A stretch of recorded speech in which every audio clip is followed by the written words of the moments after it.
negatively influencing these solutions in the bacteria. So Pasteur ultimately developed something called the germ theory of disease. The theory, in a nutshell, was basically that germs attack the body from the outside. It's not some kind of like internal negative process where someone's just maybe weren't a nice person or they had humors out of balance, but there was actually something from the outside world that was negatively affecting this process. Now, along came someone named Joseph Lister. So he was the one who really started to kind of put it all together. So he had good understanding of Pasteur's investigations and really was able to visualize. He's a surgeon from Glasgow. He was able to visualize this negative impact, this pus. And when he would do an amputation, he'd see significant mortality. So he started to put it together and basically was able to put together the germ theory of disease and this actually the environmental influence on the creation of pus and abscess formation. So in 1867, he published this groundbreaking paper where he basically quoted that all the local inflammatory mischief and general febrile disturbances basically are due to decomposing blood or slough. So it's something in the process of the wound bed itself. And what he did, he actually started applying carbolic acid, so a really acidic component liquid to the wound sites, to the fracture site when he was operating. Even started applying it to people's hands, in the operative environment. So by just doing that, what he was able to do is take amputations, which would normally lead to about 45% mortality, and that plummeted to about 15% mortality. So, if you flip a coin, am I going to walk out of this OR alive today? It kind of dramatically drops. So at the end of the day, he was extremely impactful. Now this is just an early photo which basically shows how this apparatus was used. So you see this carbolic acid little spray bottle, primitive spray bottle, set at the bedside. So it's spraying onto the surgical site and onto the wound bed and also on the hands. But what you also see in this photo is that look at all of their garments, look at the protective equipment, the personal protective equipment. There's nothing in play here, really, right? So it's someone just takes their overcoat off, puts it on the windowsill, and they're right in there, right? So not the greatest thing in the world, but it was a step forward.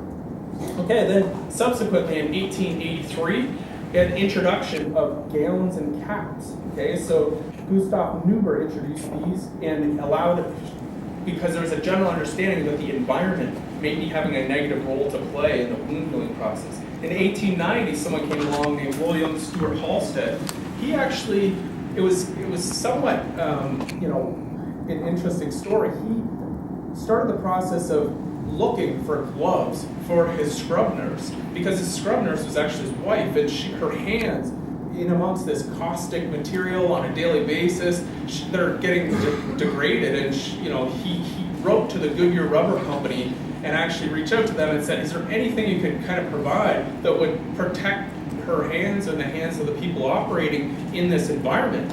And what happened, several years later, they produced gloves, and the first rubber gloves, and sent it to him, and he started interacting and using them in his operative environment. So a major contribution to the field of surgery. Sounds simple, rubber or latex gloves, but later in life, he also was experimented with local anesthesia and analgesia, and actually personally experimented on himself and some of his staff with these early analgesics, anesthetics, in fact, cocaine.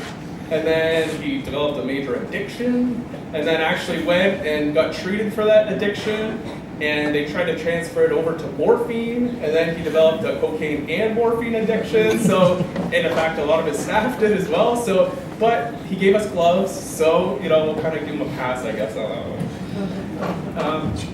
So you can actually see him in the OR here, you see it right in the center there with these black rubber gloves. So a lot of these things are starting to be incorporated at this point. This is 1890. But what you do see is him actually doing surgery in a lecture hall just like this. So imagine an operating table right up here, and hey, come on up here and take a look. And so there's a certain level of control built in here, but you don't see, yes. What's that, sir? Like, why did they, like, the stove not good enough for the it's like very caustic acid? Yeah, basically because prior to using the caustic acid, they it was totally getting infected, so they incorporated that into the process. Did they go from, like, just, like, no washing at all to, like, acid? Or Pretty much. did they try soap and that was Pretty much, because they knew they needed something, actually, and we'll kind of get into the story additional here, but in early war times as well, they were using these very harsh antiseptics, and a lot of those, when you get deep into a wound, were causing death themselves, right? So they started to determine when you kind of scrub the skin and potentially use it on, hands, that it could protect. But if you get it deep into the wound, which may happen out in the battlefield because they're trying to save someone, it can actually have a major detrimental consequence as well. So there's kind of this fine balance. You want something harsh enough to kill the bugs, but don't kill the patient at the same time. So one of those things you kind of have to have an equal balance. But yeah, you see obviously in the primitive operating room here, this is how they would teach students. This is how medical students would learn. And clearly someone was getting repaired at this point in time. A year later here, 1891, you see the introduction of heat sterilization. So heat sterilization was introduced by Ernst von Bergen, and basically when you talk about Germany during this period of time, there was a lot of innovation in heat sterilization and aseptic technique within the operative environment. In 1897, also the introduction of the surgical mask occurred. So this is by Jan Mikulitz, and he was actually had the largest aseptic OR in all of Europe. So he had incorporated all these techniques. It was actually in Krakow, Poland at the time. He had incorporated all of these techniques and was kind of lauded as this person who was right on the cutting edge. So clearly that brought everyone to a point where you incorporate all these techniques and you get to this point in which you're chiseling in and chipping away at this actual mortality associated with bacterial colonization. But one of the next huge major breakthroughs was the discovery of antibiotics. And the major first discovery, and forgive me if you've heard this story before, but in 1928, someone named Alexander Fleming, he decided he was a little bit untidy on the lab bench and he was a microbiologist, had several experiments ongoing, Staph aureus and just all this bacteria and petri dishes on the bench, and decided, I'm going to just go away on holidays for a couple weeks. And when he came back, what he observed, first of all, he was just, going to start cleaning up the lab. But then he walked over there and he noticed that some mold or fungus had contaminated his experiments. And, took a quick look at it. And one thing that Louis Pasteur actually is famous for saying is that chance favors the prepared mind. And, clearly this is something that you should hold with you as you go through your career. Because as you prepare yourself and you build your knowledge, when you see an opportunity or you see something in front of you that's truly like a major discovery, if you have a general knowledge or understanding of that area, you'll know what you're looking at. So Alexander Fleming had, he exemplified that quote. Basically, he saw the plate. He saw the mold or the fungus that had grown on the plate. And what he obviously saw was that there was a zone of protection around that fungus or that mold. So there was, he thought, a substance eluting from that fungus or mold and killing the Staph aureus or the bacteria all around it. So, he could easily just throw those plates in the garbage, but by having that observation and that skill of observation, he made I would say, one of the major discoveries to surgery today, and by incorporating, what is now called penicillin. And in fact, at the time, there was actually, this was something that had a major impact on the World War II. Because in World War I, there was, as was mentioned, do you just put this caustic stuff all over the place? Kind of what level of this do you put? Well, basically, you're on the battlefield, you're just putting this stuff everywhere, you think it helps, maybe not.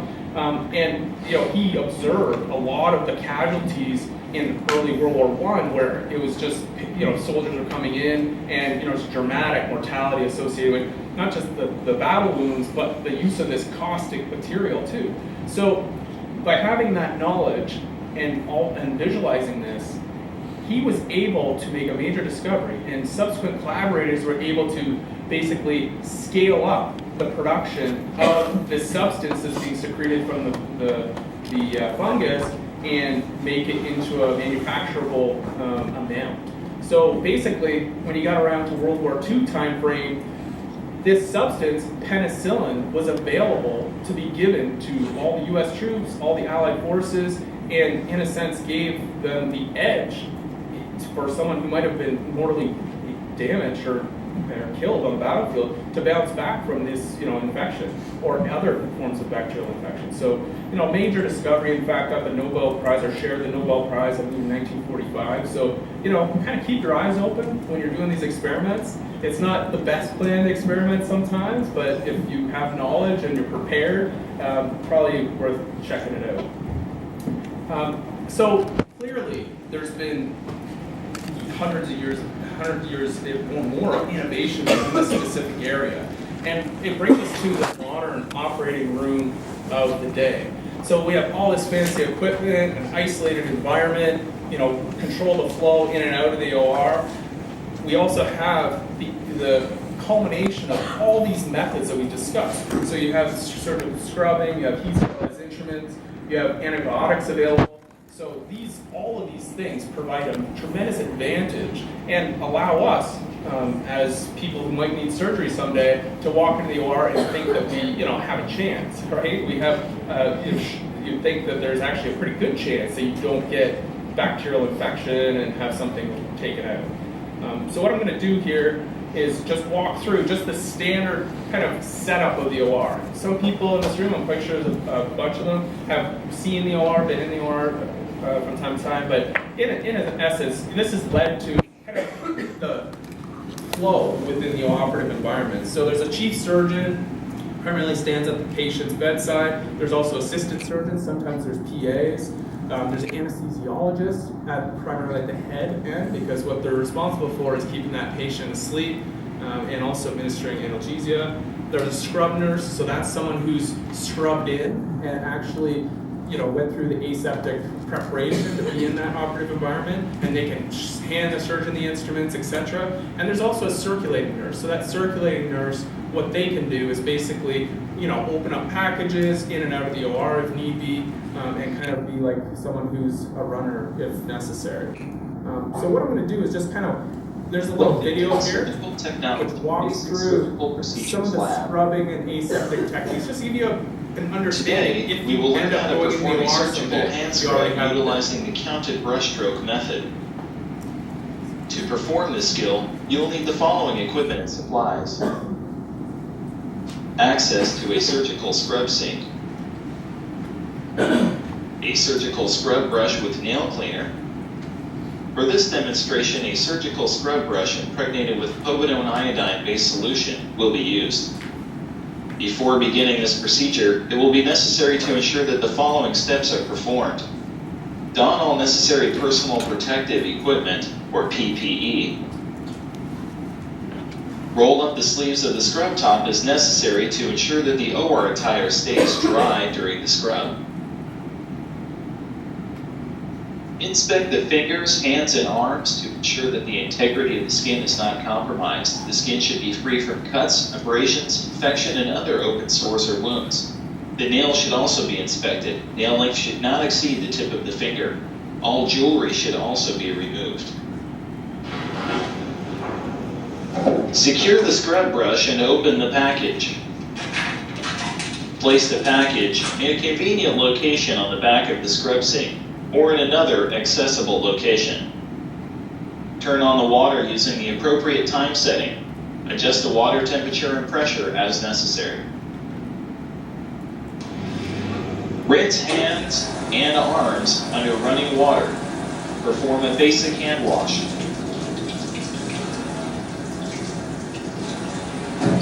Remember to rub and lather arms to 2 inches above the elbows.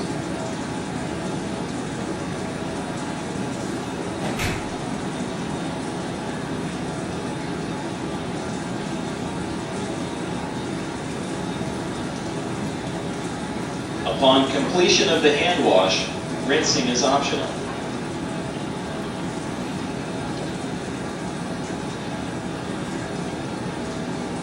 Retrieve the nail cleaner from the scrub brush package. Clean the nails under running water and remove all dirt and debris.